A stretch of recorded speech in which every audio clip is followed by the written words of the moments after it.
I'm Roberta Greenstein, Vice President of the Board of Trustees of the Jewish Museum of Maryland. It is my pleasure to welcome you to our virtual presentation today, Recalling Jewish Calcutta with Dr. Jael Silliman. Tonight, we are pleased to launch our new series of programming celebrating global Jewish life. Join us as we take a virtual trip across the world and explore the diversity of Jewish experiences around the globe. We begin that journey tonight by hearing about the historic Jewish communities of India with our speaker, Dr. Jael Silliman. Dr. Silliman is an author, scholar, and women's rights activist. Born and raised in Calcutta in a Jewish Baghdadi family, she has helped preserve this history through her novels, academic articles and books, and through public presentations. She has curated the digital archive titled Recalling Jewish Calcutta. Dr. Silliman received her doctorate in international education from Columbia University and his master's degrees in history and education from the University of Texas at Austin and Harvard University.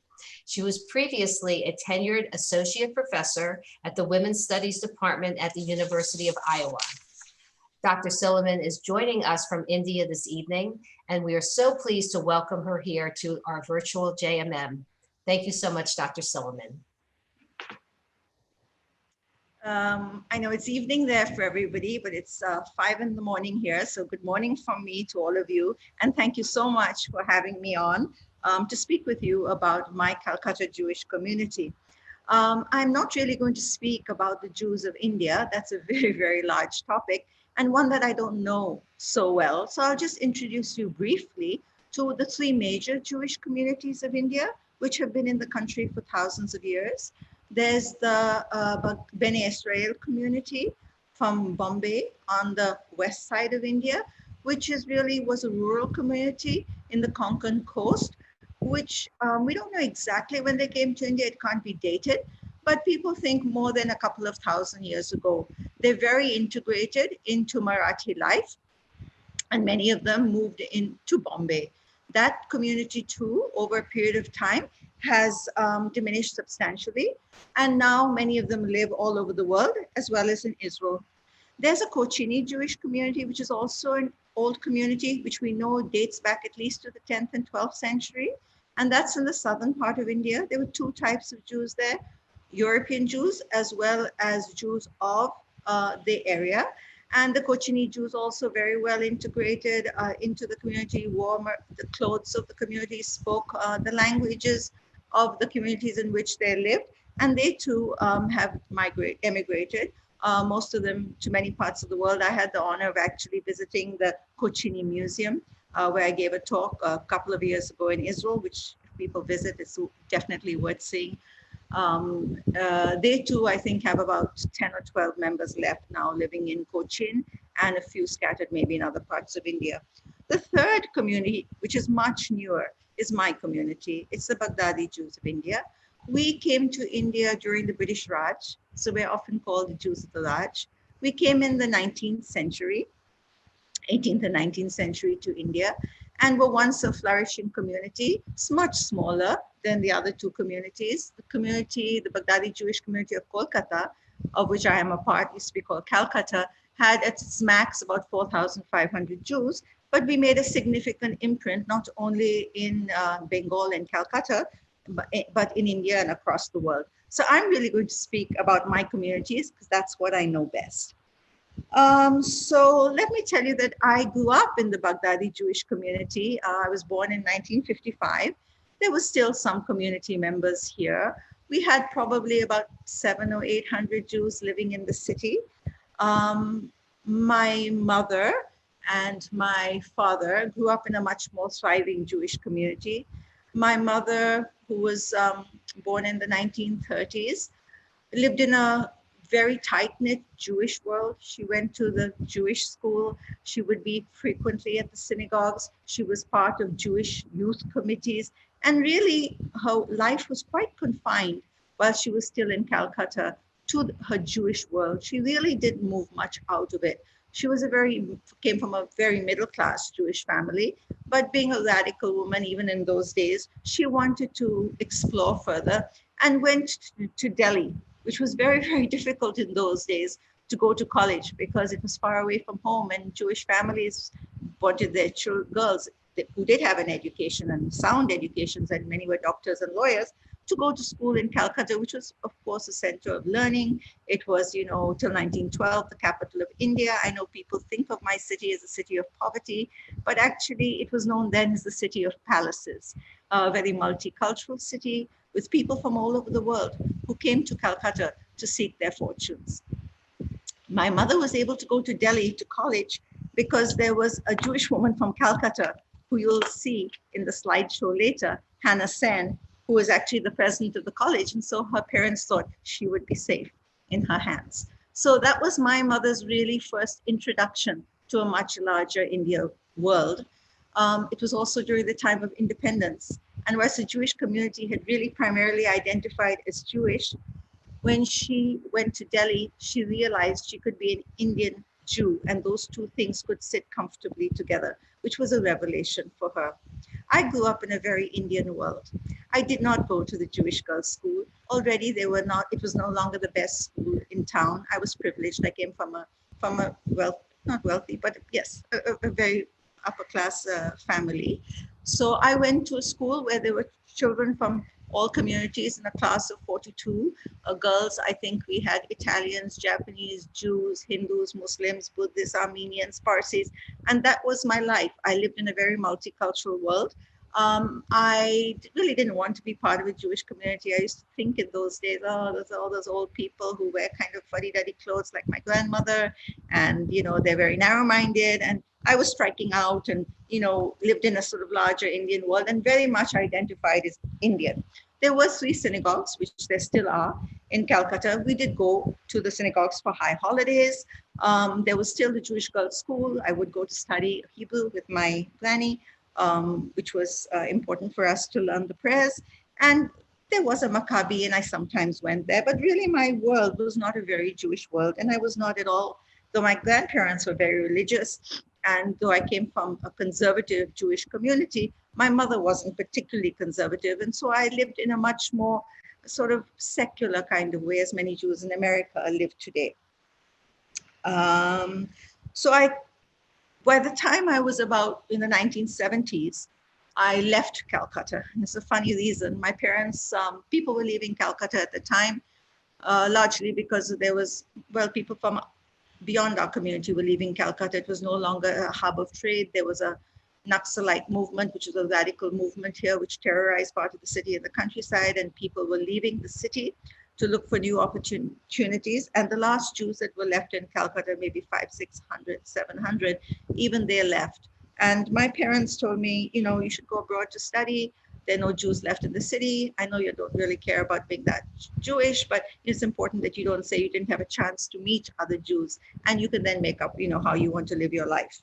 And so I left Calcutta in 1970.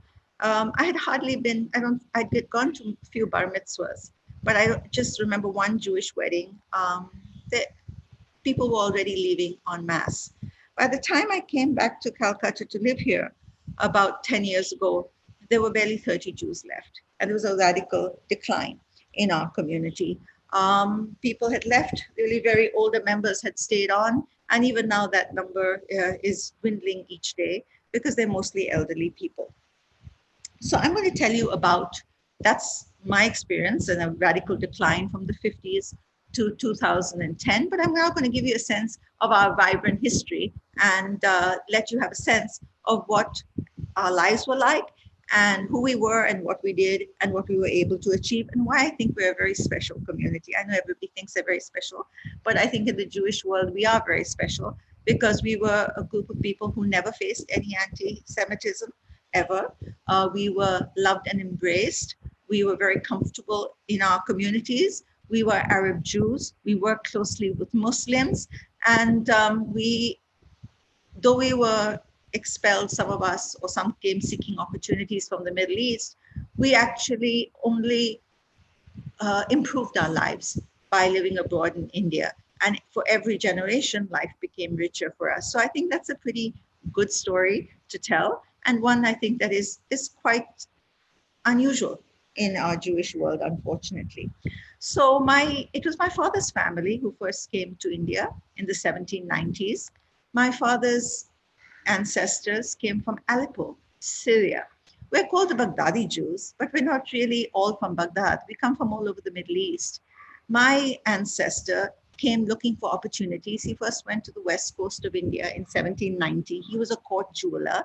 And when he looked at, studied what were the business opportunities, which Jews were very good at, they were businessmen all over and traders all over the Middle East, he decided that the pulse of India at the time, which was changing. And it was not the small princely states that were going to really make a difference in India and where the economy was going to churn. It was going to be in British India because that was the rising star. We're talking about 1790.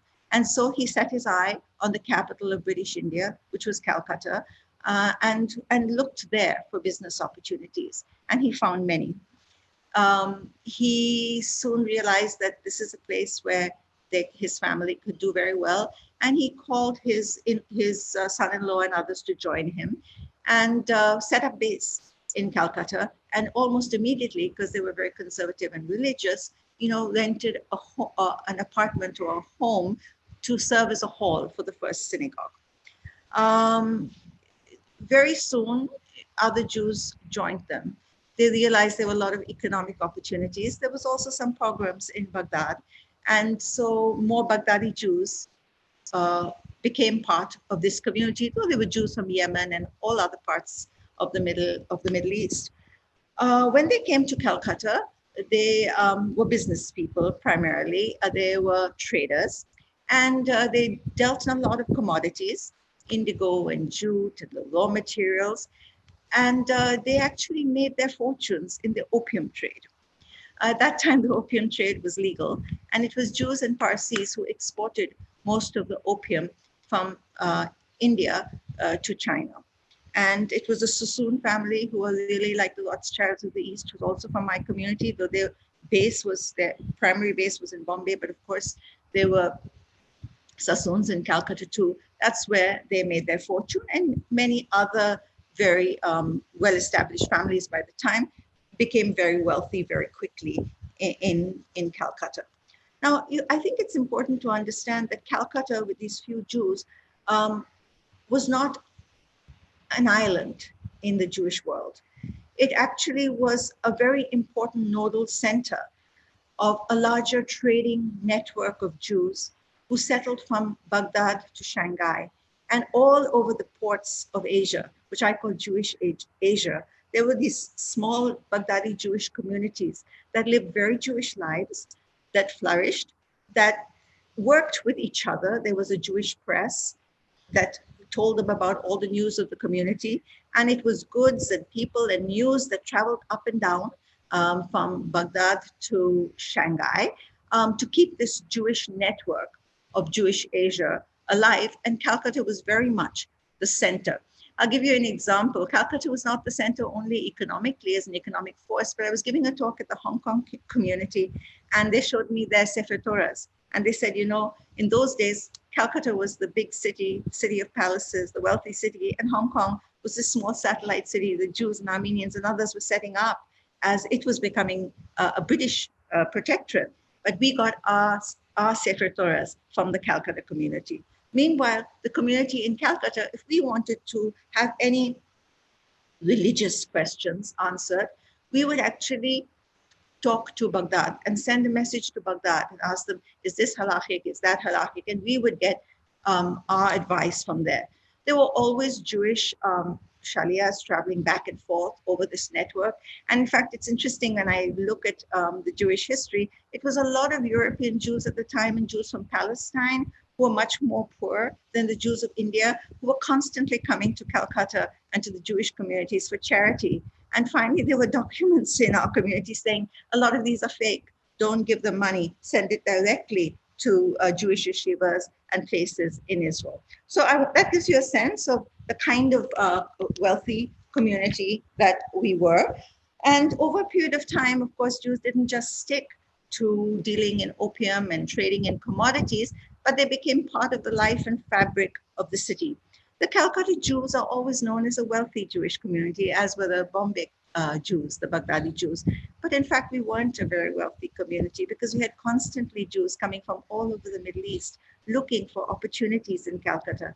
But they very quickly found their feet. They were supported by Jewish charities. There was free schools for them to go to. And the community made sure that every member had enough to support themselves. In fact, there's a funny story. The Jewish beggars in Calcutta were very well known, and they would go from rich home to rich home demanding how much money they should get.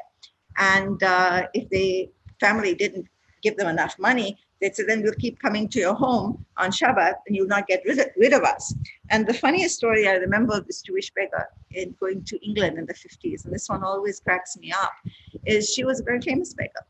And when she was at the airport, people asked her to declare what she had. And she said, what's your profession? And she said, I'm a beggar. And they said, how much money do you have? And she said there was some enormous sum. And they said, but if you're a beggar, how could you have so many assets? She said, well, I was very good at my job. Okay. So I always love that story. It's a funny one to tell. But the Jews, even though they were a wealthy community, there were poor people among us, but Jewish philanthropies ensured that people could do very well. In terms of women, because I'm a women's studies person, there was very quickly a school set up for Jewish girls in 1880, and Jewish women started getting in education. We were Arab Jews, as I mentioned before. My forebears all spoke Arabic. They wrote in Arabic. They wrote Hebrew in Arabic script. They were familiar with Arab culture. They lived in the Middle East for thousands of years. And for our community as well, people who looked after community, our cooks, the people who worked, our domestic workers, we mostly employed Muslims because we felt we shared a lot of traditions with them. And we knew that they wouldn't bring pork or any idols into our homes. So the Jewish community in Calcutta was very well integrated in terms of socially and economically. They did live, very strong Jewish lives and in Jewish worlds, but the elites of the community, which I found out through my archive, had much wider social networks. As I said, we were a business community, we were a wealthy community, we were a community that is known for the buildings that it built, for the real estate, for the fantastic kind of events they held for the rich and wealthy, for people, for the queen, for royalty when they visited Calcutta. But that was only a part of the lives that they led. There were also people who did other things. And it was only when I was developing this archive, and I'll tell you about that later, when I moved back to Calcutta about 10, 12 years ago, I realized that, our community would soon not even be a memory if we didn't record and document the history. And I started gathering information about our community. The funny thing about it was there wasn't much here to gather, okay? Most of the stuff had left the country, and the people who really were part of the Jewish community were now scattered all over the world. So I looked all over the world for materials for the archive, and I found incredible materials, some of which I'll share with you. But what I saw in this is that, the tight-knit Jewish community that our books talk about was really not the reality. There were many radicals in our community. There were Jews in the early film industry. Jewish girls were not supposed to be film stars in Indian film, but yet they were. In fact, you'll see a picture of one of the biggest film stars of the 1940s, whose name is Premila, but her name was Esther Victoria Abraham, and she was just a Jewish girl from Calcutta, who before that was teaching in the Talmud Torah, the Jewish boys' school. So you're going to get a glimpse of some of the personalities in our community. Now, in about the 1950s and 40s, I don't think you're familiar, all of you, with Indian history, but it was when the British left, there were terrible riots in India. It was a time in Bengal where I was, where partition riots were pretty violent. A lot of people died, and the British were leaving. Mahatma Gandhi and Nehru were just coming in during independent India. Jews had a lot of money, a lot of real estate, a lot of wealth. They began to worry and wonder with all the European Jews that were now also in Calcutta. Many people fleeing the Holocaust came to Calcutta looking for shelter, and Jewish homes and families and Jewish philanthropies opened up their homes to them. There were Jewish GIs from America who were here during the war years. They had come to Jewish homes.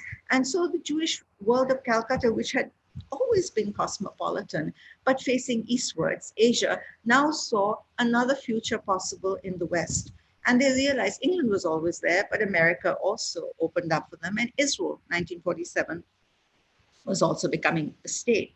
So looking around, they were not sure with the British going, because they were Jews at the large, what their future would look like in an Indian India. There was talk of nationalization of banks. There was talk about a Ram Raja, a different kind of India, a different philosophy.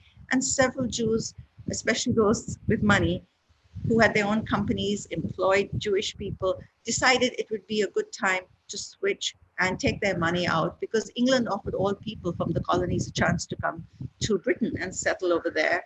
And so many left for Britain. Some GIs and their families moved, married Jewish girls moved to America. They told their families about possibilities there. Very idealistic people moved to Israel, though not many Baghdadi Jews, because we were urban community and found life in Israel very hard. So many of them, only the really stalwarts were able to stay on and live in Israel, which is why the majority of Jews in Israel today are from the other communities. And very soon, a community of 4,000 couldn't sustain Jewish life, because the very rapid exit from the city happened. And so by the 70s and 80s, Jewish life pretty much crumbled. So for the last 50 years, the Jewish community has indeed been a very small community and almost hidden. And so I thought it was important for me to document this history as much as I could. And so what I've done in the archive is gather stories from around the world, gather our music, our rituals, gather old photographs and old documents, old films. So there's the story of the Jewish community in Calcutta, which was a resplendent story, would be there not only for Jews from all over the world to see, but even in an India, which is increasingly becoming more Hindu, becoming less secular, looking towards, I think, sort of more a Hindu past, which it never really was, would be very good to understand what the contributions of minority communities are to India. And Jews who stayed on in India after the 70s also did remarkably well. They never faced any problems. They did very well, as you will see. They moved my uncle, who's very famous, and you'll see him as well, General Jacob, not only became almost the head of the Indian Army, but also the governor of both the Punjab and Goa. So in fact, a lot of the fear that they had that made Jews leave India never really materialized, and Jews continued to flourish in the city, though their numbers just kept getting smaller and smaller. So I think that gives you a sense of who we were. And in a nutshell, I would say we were an Arab community that over a period of time, especially in the early 20th century, became an anglicized community. We moved from wearing our Arabic clothing to Western clothing. Our food was very hybrid. We were Jews who had Arabic sort of food was the staple, but we added Indian spices and Indian condiments to jazz it up. And so we had our own particular cuisine. So I would say that was who we were as a community and where we are today. And on that note, I would love to just switch and talk you through some of the slides I'm going to show you and use the time to talk about them. हम लोग जो caretaker काम करते हैं कोलकाता के सेनाकोक में, मैगन David सेनाकोक में। मेरा यहाँ पर फादर भी 50-60 साल काम करके गए। अभी मुझे भी यहाँ पर 2008 से मैं काम कर रहा हूँ। देखिए, मेरा नाम रब्बुल खान है, मैं मुस्लिम हूँ।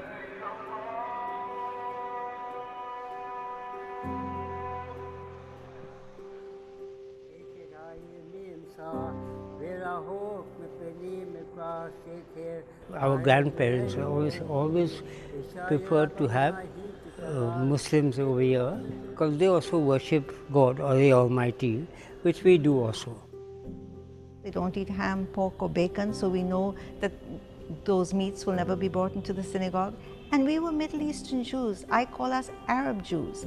My family lived in the Ottoman and Turkish Empire for thousands of years, and even before that in the Middle East. So we were very familiar with Islam. It's a generation after generation that has been of these people who look up to the synagogue. As a young boy, I used to play marbles with them. My relationship with them was, excellent. We play together, go to movies together, right? And what boys used to do. बात है कि जब छोटे थे ना, उन लोगों के साथ मतलब कि ऐसे मिस जाते थे हम लोग। बच्चे के अंदर बहुत मोहब्बत आता था। जब सुनते हैं कि यहाँ पर जूस कम्युनिटी के नमाज में मुस्लिम केयरटेकर हैं, तो वो अचानक चौंक जाते हैं ना। हमको इस इलाक़ों के प्रति बहुत अच्छा लगता है, काहे कि जैसा कि हम लोग यहाँ पर पैदाइश हुआ कोलकाता के अंदर से यहाँ पर परवरिश हुआ, इन्हीं के पास हम लोग का मोहब्बत हुआ। These synagogues, I always remember, it always looked like this before also, right? The same color, the same furniture, only the people are missing, the Jewish people are missing. Period time में सब gents लोग नीचे में रहता रहा, पूरा ये भर जाता रहा, और ऊपर में पीरियड टाइम में लेडीज़ लोग ऊपर में प्रेयर कर रहे थे। तो उस टाइम में हम लोग को बहुत खुशी लगता था। अभी मतलब ये लोग जब बाहर जाने लगे, तो यहाँ पर जब ये लोग का मतलब तादाद कम गया, तो हमको तो थोड़ा तो दुख तो लगबे करेगा। Many global events and national events were the cause of Jews moving away. There was partition riots between Hindus and Muslims, and Calcutta was a flashpoint. By the 1960s, from a community of 4,000, it dwindled to about 600 or 700, and people like my grandmother felt she could no longer live a Jewish life in Calcutta, and so the last set of people also started leaving. It's a micro community now, hardly 20, 21 Jewish people, right? Most of them are over the age of 70.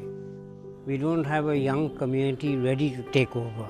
But as long as they are here, they keep on taking care of this place, because they treat it like their own. हम तो God नहीं है, 15 साल बाद में क्या होगा वो बता नहीं पाते हैं, मगर हमको जहाँ तक उम्मीद है अल्लाह के करम से कि ये बचा हुआ रहेगा। It's not ours or theirs, it's for both of us.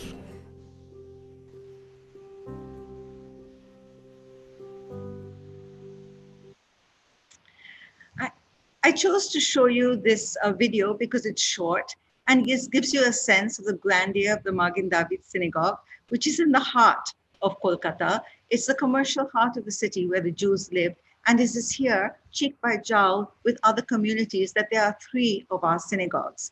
I also thought it's important to see this video because I wanted to tell a small story, because if you look outside and what you see on the screen right now, the Magen David has a clock and a steeple. Now, how would a Baghdadi Jewish community think of getting a clock tower and a steeple for a synagogue? Well, they looked around them and they saw the beautiful churches that the British were building across the city and the cathedrals, and they were wealthy too. And they said, wow, we want to create something as grand, I'm sure, and as beautiful. And so they got a British designer to look at the synagogue. They got the best materials, they exported stuff. And they decided the British guy said, we want to have the steeple. And they said, yeah, they didn't see steeples when they were in the Middle East. So they wrote to Baghdad and said, can we have a steeple in our synagogue? And they wrote back and said, there's nothing in halakha that says you can't have a steeple in a synagogue so long as it's higher and the height is greater than all the ones around you. And so that is why the Magen David Synagogue has a steeple. So on that note, we can move to the next slide, because we don't only have one synagogue, though this I do think is by far the grandest. We have an older synagogue, which was built in the 1830s or 1850s, and this is the Beit El synagogue. I always call the Magen David the king, of synagogues in our community, and this is the more graceful, and I like her better, so I call her the queen of synagogues, and that's the Beit El Synagogue. And as you can see over here, it is still a very Middle Eastern synagogue. There is in the middle, they were in the middle. There's a very big arch where we have the Sefer Torahs. I saw you had a glimpse of the Sefer Torahs with the American soldiers when they came down flying over the hump to Calcutta during the World War to celebrate Yom Kippur and the high holidays. But in those arches, there were over 100 of these Sefer Torahs, which weigh about 20 kilos each, which were written in Baghdad, okay, enclosed in wood, and then covered, in beautiful metal, mostly silver, sometimes a mixture of silver with other metals, and done by the best Chinese craftsmen. And these were the pride and joy of the synagogues. Whilst we had 100 almost in each synagogue, I think 80 in one of the smaller synagogues, there are not even 4 left in the city today. Some of them grace museums like in Israel, and Baghdadi synagogues all over the world. So that's the Beit El. The Beit El is also more interesting a synagogue than the Magen David because it has a mikvah, and it also has an area, a tandoor, which is a sort of a big oven where people would make the matzahs, the unleavened bread, which would then be sent to the community. It was very organized. We had a matzah board. They would organize the making and the delivery of matzah, making sure that, it kept it was completely kosher. And what's also beautiful about the synagogue is underneath, there's a wine cellar. And we made our own kosher wine. And the vats that wine was stored in are beautiful. They're huge. They're like maybe 2 feet, 3 feet each. And many of them came from China. So what's interesting is that the Jewish community of Calcutta imbibed so many different influences that I always feel make a community much richer. And that reflected sort of the multi-diverse cosmopolitan city that Calcutta was. And I think still is. I still think it's one of the more multicultural cities, and I've written about this too. My family actually are members of this synagogue, the Nevi Shalom. It's the smallest synagogue of the 3, but actually the oldest. It's the oldest, but it's also the newest, because when this old synagogue was there and the number of Jews continued to grow, they moved to create the Beit El Synagogue. But then as the Jewish community flourished and wealth even became more and more extravagant, the Ezra family, which was the richest family among many rich families in Calcutta, decided they wanted to create that Magen David, that very big and fancy synagogue. And the idea was they were going to break down the Nevi Shalom, which was going to serve as a yeshiva. And they were going to, in this one compound, create this big synagogue, the Magen David, and there would be the other institutions around it. But once they built it, Jews, how they are, they like to argue and disagree with one another. And they disagreed over the name of the synagogue. The Nevi Shalom people, my father's family included, thought it would continue to be the Nevi Shalom, but in fact, they wanted to call it the Magen David. And so they went into a lengthy court battle, but the synagogue was almost demolished, ready, and then they finally rebuilt the synagogue in 1912, which is why we have 3 large synagogues in Calcutta. And we also had a prayer hall and another small synagogue where very famous Rabbi Hacham Twina, whose work is known all over the Middle East, used to preach. And he used to preach to the more poorer members of the community because he felt the richer members of the community, were extravagant, etc., etc. So we have, so I've showed you pictures of 3 of the synagogues. I'd like to move to the next slide. Okay, I wanted to bring this slide to your attention. It's also from the archive. And I love this slide because it's a slide at the turn of the century. And whilst we're called British Jews and people thought, we spoke English well in 1880s, the school was taught in English, but it had a very sort of easygoing Baghdadi style to it. The schools were small. There were barely like 20 or 30 girls in each class.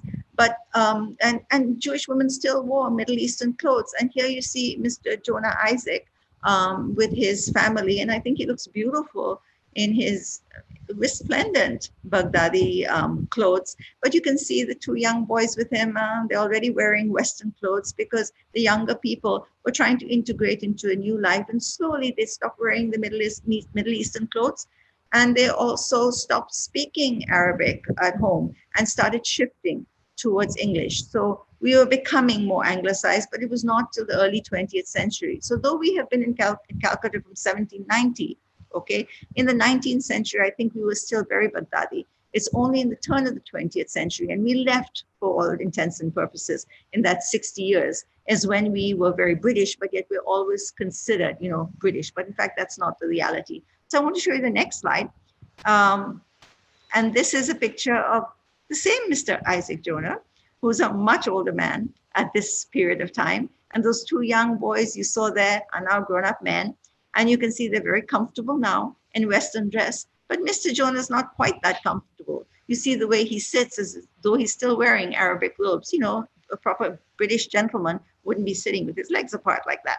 So we did make not as smooth a transition to being British. We always wanted to be British. We tried to get British status because we get several privileges, but the British never recognized Jews as being British. So they did do that for some of the other small minority communities like the Armenians. So the Jews actually had an off and on relationship with the colonial empire. So we'll move to the next slide. And this is a beautiful mansion. I think you can see it. It's Esplanade Mansions. I put this slide over here because it's an iconic Calcutta building. It actually overlooks the governor's house. It's in the most expensive commercial part of the city. It's no longer in Jewish hands, but it was built by the Ezra family, who had many properties across the city, as did other Jews. In fact, Jewish community of just 4,000 or 5,000 were really the real estate developers of the city and owned the maximum real estate. So I put this picture of Esplanade Mansions here for you to see as just one example of the kind of buildings that they made. And perhaps you'll also get a sense of why Calcutta, which I think now and Mother Teresa has popularized over time as a city of poverty, was really a city of palaces, and Esplanade was just one of them. These are still very beautiful apartments. If you go in there, very high, beautiful ceilings with a wonderful view of central space, Calcutta open space like Central Park. It's our central Maidan space. So that's why I put this slide on for you to get a sense of the beauty of the buildings. This is residential, but of course there were many commercials. The Ezra family didn't just have real estate. They had insurance companies, they had factories, they dealt in many commodities, and they also moved out in the 40s and 50s. And when their jute mill and their other companies closed down, a lot of the middle-class Jews who they employed who worked there also were not sure what other kind of jobs they would get, and say they moved too. So it was another reason for the exodus from the city. So nothing to do with religion at any point, but really the Jews came to Calcutta and the Far East looking for economic opportunities, and they left because they thought they could have better economic opportunities elsewhere. So we'll move to the next slide. This is one of the gems. At least I'm a sort of a lefty kind of a person. So when I was actually collecting slides for the archive and photographs, and because Jewish community members all over the world, even though they were the 70s, 80s, and 90s, were very good at the internet and were ready to share their slides and documents, I got this photo. And she said, I have this photo. The woman who sent it to me, her father, David Mordecai, was one of the leading photographers of the city. He made a lot of advances in commercial photography. There were Jewish photographers who were extremely well known in Calcutta, and her father was one of them. And he has a wonderful collection of images, which are actually, she shared many of them. You can see them on the archive. And she said here, she sent this to me, she said, here's a picture of a Cuban delegation visiting the Jewish factory outside of Calcutta. And I was like, oh, Jewish delegation, there's Che Guevara. And then I started reading up, and in fact, Che did come to the city in the 1950s.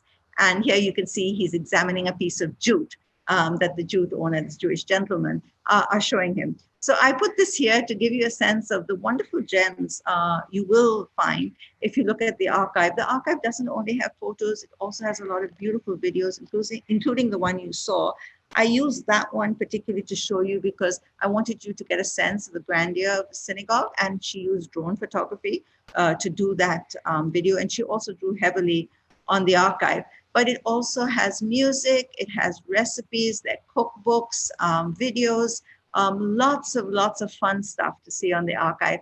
And for me, seeing Che Guevara in a Jewish archive on Calcutta, I thought was pretty wonderful, which is why I wanted to share it with you and the work of David Mordecai.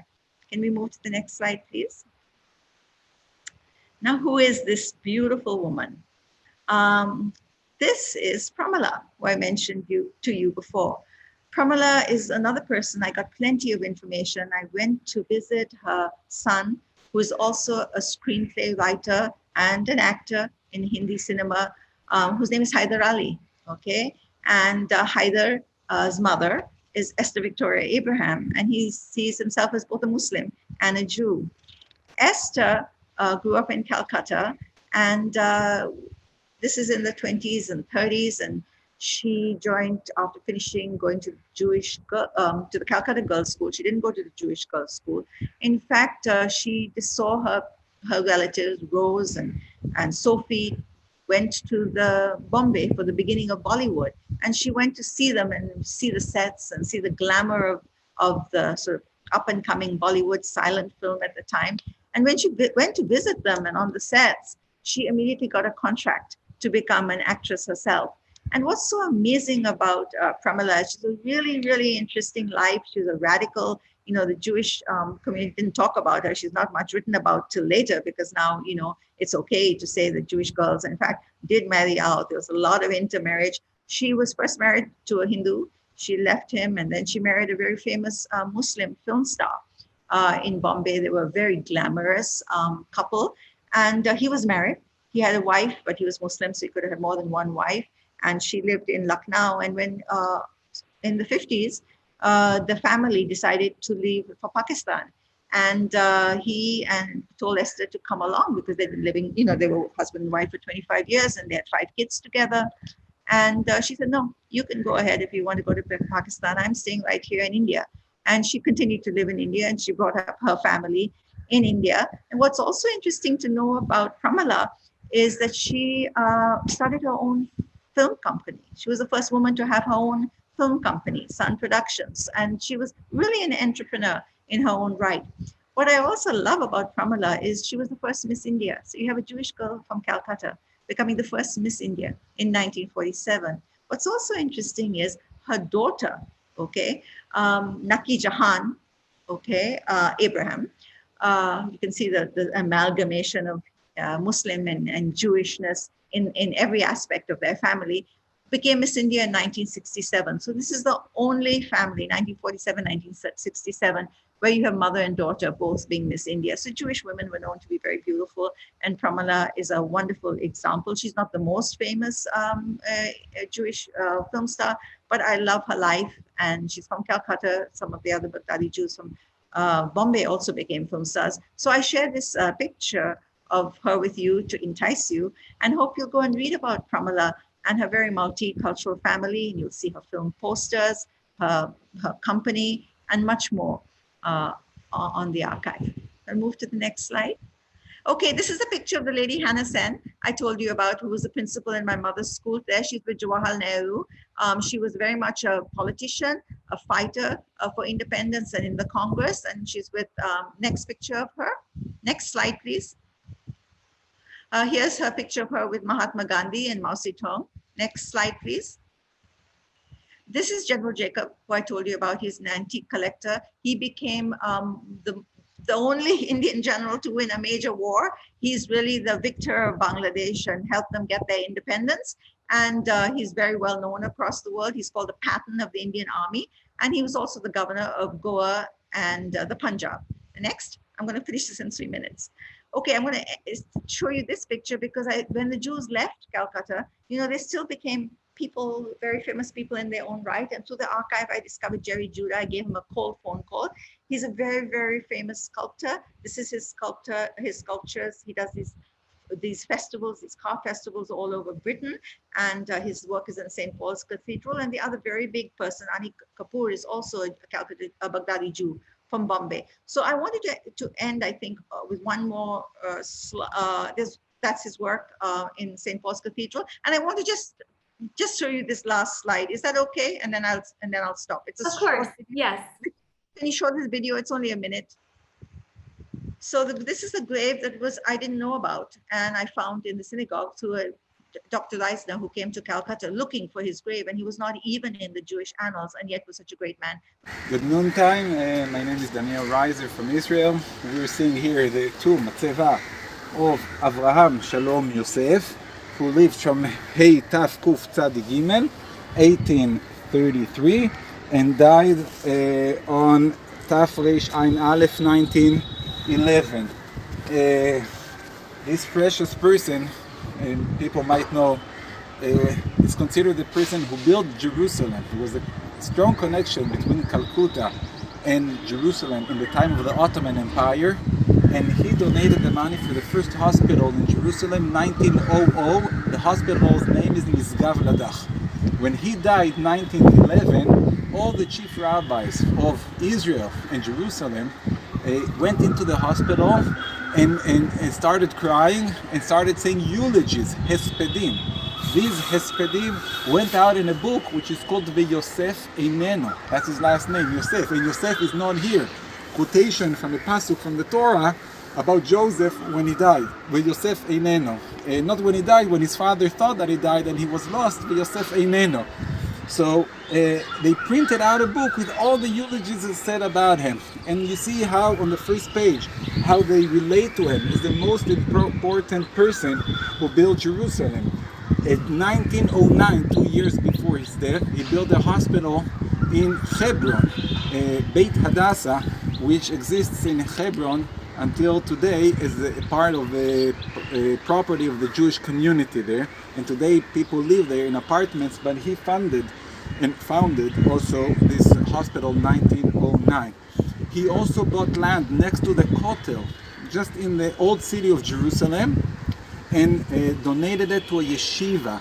His children, after his death, took care of this donation and built a yeshiva on his name, the big and famous yeshiva, Porat Yosef, because he's called Avraham Shalom Yosef, Joseph, Yosef. Until today, the main Sephardi yeshiva, where the chief rabbis of Israel, like Rabbi Ovadia Yosef, studied, is on his name, Porat Yosef.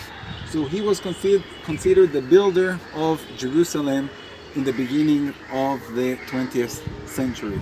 Thank you very much. Sorry it took so long.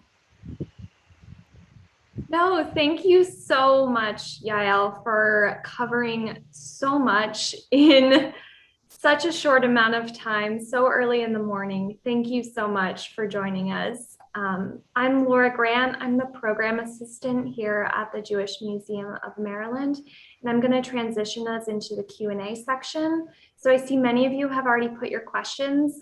Please continue to submit your questions for Jael using the Q&A button at the bottom of your screen. For those of you joining us on Facebook, you can submit your questions in the comment field and our tech team will pass them along.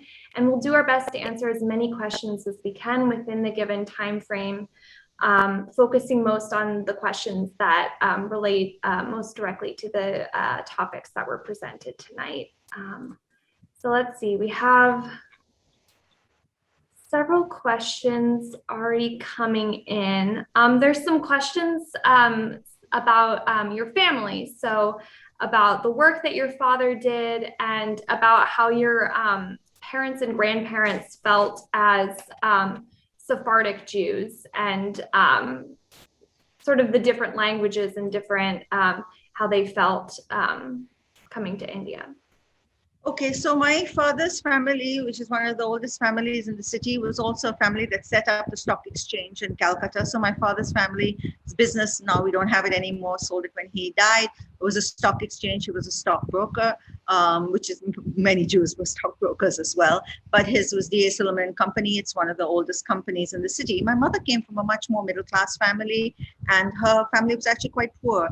they actually looked after the tomb of Ezra the prophet for thousands of years in Baghdad. And there were many children, and they would go to Middle Eastern communities looking for jobs in religious homes or in synagogues or to be hamashkias so that they could actually improve their lives. So her granny came out to the Sassoon family to work in their kitchen and see that their home was kosher. And she was poor, and the lady gave her some money for dowry. In those days, Jewish women also took her dowry, and she was supposed to go to Shanghai to get married over there because people actually send their daughters to get married in Shanghai and Burma, and we have the Burma cousins, the Singapore cousins, the Jakarta cousins. There were cousins from all over the Middle East who would come and go, and during the war, the Shanghai cousins would come to India. So anyway, she never quite made it to Shanghai. She got married in Calcutta and stayed there. But she was poor. She was a seamstress, and her family grew up quite poor. But by the next generation, because they had access to the Jewish schools and Jewish philanthropies, they also thrived and did very well. So already by her daughter's time, my granny became a teacher. A lot of the women were teachers. My mother was a teacher in those days. Women didn't have many job options. So I do want to mention, because I didn't have a chance in this talk to say so many things I wanted to say, but one of the sort of prime women who was in 1914, who pleaded for women to be lawyers in the courts, in the British courts, was turned down, but she was a Jewish woman, Regina, Hannah Sen's sister. She died later, very young, in her 30s. And that only happened, even in Britain, women were not lawyers in the courts. So these were some really, really amazing women, like that philanthropist you see, who's not even mentioned in Jewish books, and yet we found out he was a builder of Jerusalem. So yeah, so that's about my family. And the other question was, how did they feel? My granny and people didn't feel like they belonged to any place. If I asked my granny if I wanted to say, you're Indian, I'd say, what are you, granny? She said, darling, I'm Jewish. And I said, I know we're Jewish, but are you British Jew? She said, no. Are you Indian Jew? No. What are you? I'm just Jewish. And then I realized during my grandmother's time, in fact, they didn't even have passports. My great grandmother said she traveled all across, a small trader, the Middle East, with just a letter from the Hong Kong and Shanghai Bank.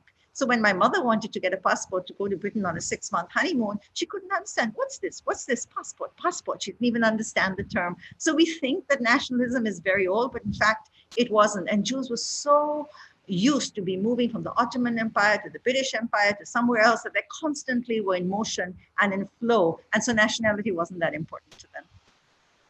So there's actually a couple of people that have asked, sort of drawing upon that now, to your personal story and about what drew you back to Calcutta. Like what was your motivation to return to that community? So I always thought myself to be Indian. Unlike my granny, who was Jewish, I was Indian, and Jewish was my religious faith. My tradition, my culture, my history, though I'm not a very religious person at all, and really don't care that much about religion, but I'm very proud of my identity and my history and my culture, which is why I do the work I do to maintain these records. What was the question? Sorry, I lost it. About why return? Yes. Yeah. So for me, Calcutta was always home. I felt this is where I belonged. And when I married somebody from India, we divorced, and he didn't want to return to India. And as soon as it was possible for me, I had a good professional life in the States. I saved enough money. I decided, my mother lives with me, and she was getting old. She was 80. I thought life would be better for us at home, especially for older people. And all my friends were here, and I felt I have a place in the city. And so I came back home 11 years ago. People said, you're crazy. You're leaving the Ford Foundation. You're leaving a fancy job. You're leaving your home in New York City, and you're going back to Calcutta. But I knew that's where I wanted to be, and it was a wonderful decision. I came home, and it was like I had never left, picked up from where I was and got to do work I never thought I would do. Like, I never thought I'd be documenting the Jewish community, but in fact, that is what's happened. And it's really interesting. No matter where I go, people will always say, oh, you're a Silliman. I knew your grandmother. I knew your grandfather. And that sense of rootedness and belonging is really, really important to me, and something I really never felt as an immigrant to the United States. I was very welcome. I did very well. I thrived, but it never felt like home. Calcutta is and always will be my home. So I do want to ask this question because it's a bit fun and because it's about food. I'm intrigued by the idea of tandoori matzah. Does it have a different flavor than Western matzah? When you say tandoori, tandoor, you usually think of tandoori chicken, I'm sure. Yes. That's the most dish. But tandoori chicken means it's a chicken made in a clay oven, okay? And the oven is a tandoor, okay? So what you put in the oven could be chicken, it could be bread, it could be roti. A tandoori roti is a roti that's cooked in this clay oven. So the Jewish matzahs, the matzahs that we made, were very much like they were rolled out, okay, on these sort of marble slabs, and then they were put in the tandoor, in the oven, okay? They came out as huge, big rounds, which were totally delicious, nothing like your matzah. I mean, I get Western matzah now because we don't have matzah anymore. And it doesn't taste anything like it. And we have this wonderful halek also, which is very different from yours. Our halek is made of date juice with crushed walnuts. And so what we would do, it's kind of this tandoori, like a big kind of a chapati, which we'd soak between different napkins, cloth napkins with water, and it'd become a little bit soggy. And then you would sort of eat it up with the halek, which is this date juice with walnuts. And it was just delicious. And that was supposed to remind us of the bricks and mortar, date and walnuts, different from yours as well. And, you know, there's a wonderful story of how, you know, these big baskets of matzah, which, you know, are very unwieldy, would be sent to Jewish homes on top of rickshaws, you know, right through the city, because they would go through these small, narrow lanes. And it's also interesting to know that my mother's family were the people who introduced the hand-pulled rickshaw to the city. His business never quite took off, and he failed in his business, but the city, it now still has rickshaws, hand-pulled, and there's a lot of debate about whether you should or shouldn't have hand-pulled rickshaws, but they're ubiquitous and actually only known in the city, and they were imported from Shanghai in the Middle East. So look, there's 100 stories in every story. No, thank you. So I think we're just at about time, but I'll try to combine, we can get one more question. There's a question about interaction with European Jews, and also a question about the effect of Lubavitchers on like the Indian community and bringing Ashkenazi traditions to India. So maybe you can speak a bit about. There have always been European Jews in India, and Ken Robbins is the person who's written volumes now, which are beautiful books published about the European Jews in India and their contributions that they have made, which have been pretty significant. Also history, especially during the British Raj as well. In the 40s and 50s, there were many European Jews who took refuge in India, and the signal tune for All India Radio was actually a tune by a European Jew who was a musician who settled in Bombay. European Jews, actually, when they came, I'm talking about Calcutta, I'm not talking about Bombay and Cochin, because there were more troubled relationships in those areas, especially in Cochin. There were sort of tensions between the white Jews who looked down on the black Jews, and there was this sort of tension between different Jews, and the Baghdadi Jews, of course, thought they were the best. They were also the wealthiest. But the European Jews were in Calcutta. They integrated into the Baghdadi Jewish community. They attended our synagogues. And when many of them came to Calcutta during the war, many of them married Jewish girls, and they took them back home with them. And, you know, that was their story. So European Jews in Calcutta integrated very well into our community. And they were here for a short stay. But even in that short stay, they made significant contributions. No, thank you. The Lubavitch thing we don't have in Calcutta. Okay. That's in other parts of India. And I'm not the person who is an expert in that area. Thank you. And I think with that, I'm going to wrap us up. So I would just like to thank Jael again for such a fascinating presentation and sharing your personal stories and the gems of your archive with us tonight. I'd also like to thank Roberta, who introduced tonight's program, Trillian for providing tech support, and Joe Gale for captioning tonight's event. And thank you all for joining us. Thank you for having me. No, thank you so much. And so we're going to include a couple links in the chat before you hop off. So first is the link to view the archive Recalling Jewish Calcutta. And there are so many amazing exhibits and stories and videos. So I really encourage everyone to check that out. And we're also going to include links to specific sections within the archive that weren't covered tonight that we think you might be interested in. So there's going to be one on food, one on music, and one on Bollywood.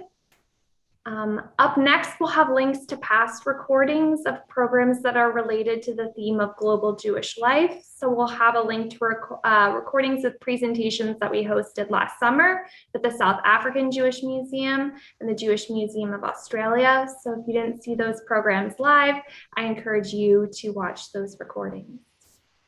Next up will be a link to the next program that's within this series on celebrating global Jewish life. It'll be Return to Jewish Cuba with Ruth Beher. So join us on May 13th at 7 p.m. for that program. And there'll be one last link for an event that we're hosting that's a bit different for us. And if you're looking for more interaction and participation, this might be the one for you. If you're curious how we use objects at the museum to tell stories and are up for trying to make a mock exhibit yourself, join us next Thursday at 7 p.m. for Curating Stories, a hands-on workshop with our Director of Collections and Exhibits, Joanna Church. And so you can register via the link in the chat. So finally, as a reminder, as you leave the webinar, you'll be redirected to a survey about your experience tonight. If you could take just a few moments to fill that out, it really does help us as we plan for future programs. So I think that is everything. And with that, I will say thank you again, Jael, so much. And thank you all for joining us. And we hope to see you. Sorry, I went over time and no, you were perfect. You were perfect. It was amazing. Thank you so much. So much to talk about, so much to continue exploring. Thank you.